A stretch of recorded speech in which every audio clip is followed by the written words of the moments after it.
Going inside the toy box with Finding Nemo, so let's get cracking!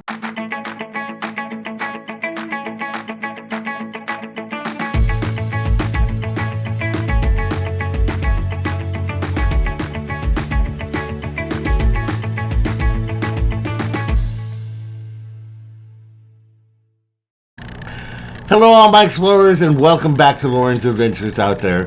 And if you're new, thank you so much for joining us. We really appreciate it.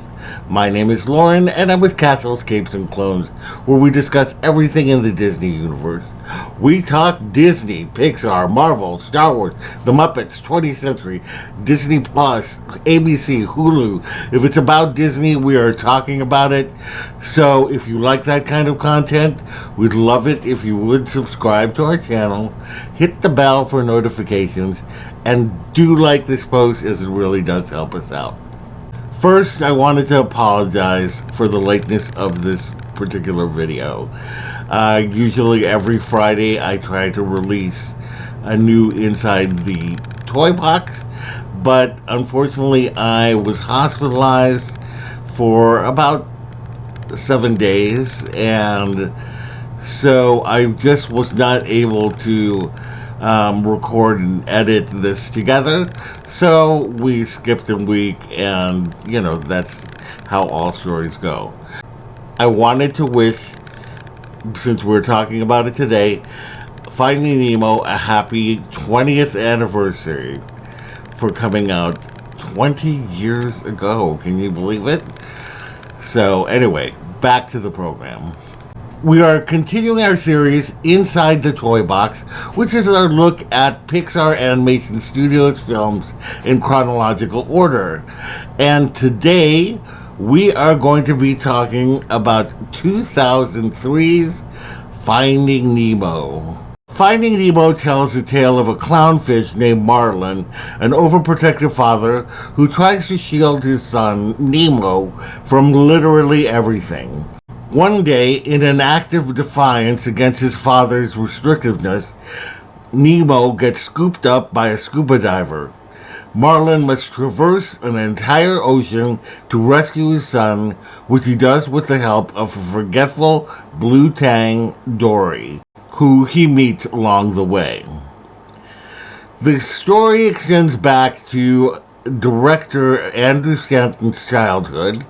During visits to the dentist, Stanton would imagine that the fish in the dentist's aquarium just wanted to go home to the ocean.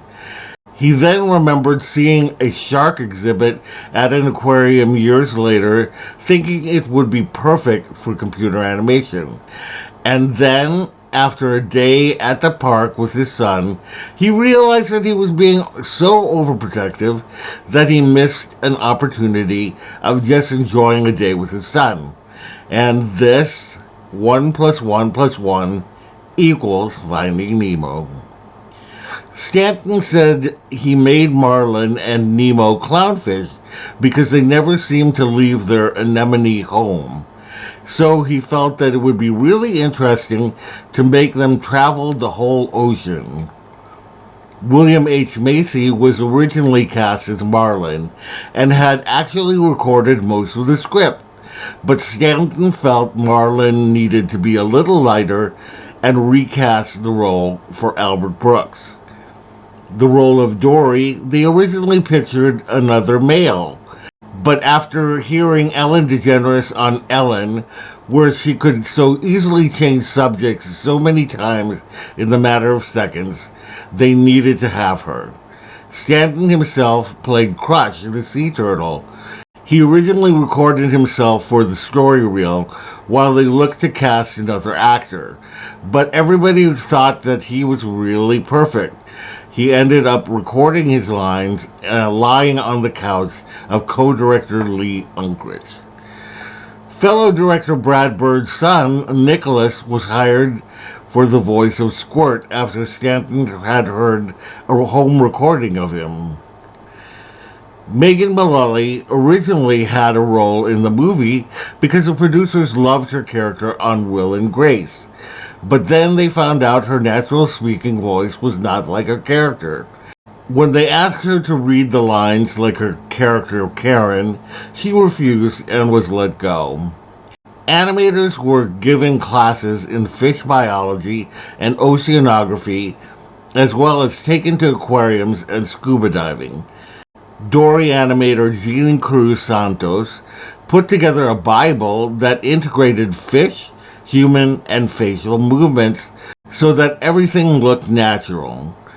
Production designer Ralph Eggleston created pastel drawings to give the lighting crew an idea as to where to light the scenes. Randy Newman did not score Finding Nemo, the first Pixar film he had not scored, but his cousin Thomas Newman did score the film. In 2016, Disney Character Voices International's Senior Vice President Rick Dempsey, in collaboration with the Navajo Nation Museum, created a Navajo dubbing of the movie. The project was thought of as a means to preserve the Navajo language, teaching the language to kids through a Disney movie. The studio held auditions on a reservation, but finding an age-appropriate native speaker to voice Nemo was difficult, as most native Navajo speakers are over 40 years old. The end credits version of the song Beyond the Sea was also adapted into Navajo, with Fall Out Boy's lead singer Patrick Stump performing it. Finding Nemo was the second movie to receive a Navajo dubbing. In 2013, a Navajo version of Star Wars was created. There was a lawsuit filed by author Frank LeCalvez, citing to block Disney from receiving merchandise revenue in France for the film. He accused Disney of stealing the image of his title character from his book, Perrault the Clownfish. The judge disagreed and threw out the case. Box office-wise, Finding Nemo grossed an impressive $871 million worldwide in its run. Critically, it scored 99% fresh on Rotten Tomatoes, with critical consensus saying breathtakingly lovely and grounded by the stellar efforts of a well-chosen cast. Finding Nemo adds another beautifully crafted gem to Pixar's crown. Finding Nemo has inspired many attractions around the world, including Turtle Talk with Crush, which is at Epcot, Disney California Adventure, Hong Kong Disneyland, and Tokyo Disney Sea. Finding Nemo Submarine Voyage is at Disneyland. The Seas with Nemo and Friends is at Epcot. Finding Nemo the Musical is at Disney's Animal Kingdom. And Crush's Coaster is at Walt Disney Studio Park at Disneyland Paris.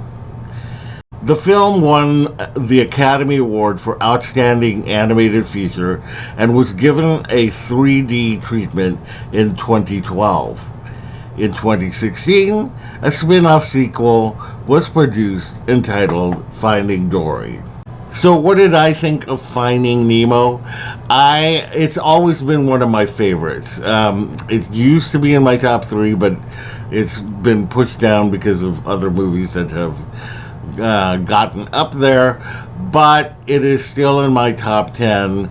I just think that the story is unique and fun. I love the fish tank gang that Nemo meets at the dentist's office. And I just think that Albert Brooks and Ellen DeGeneres as Marlin and Dory were perfect for their roles. It's just a good time overall. If you haven't watched Finding Nemo, you definitely should.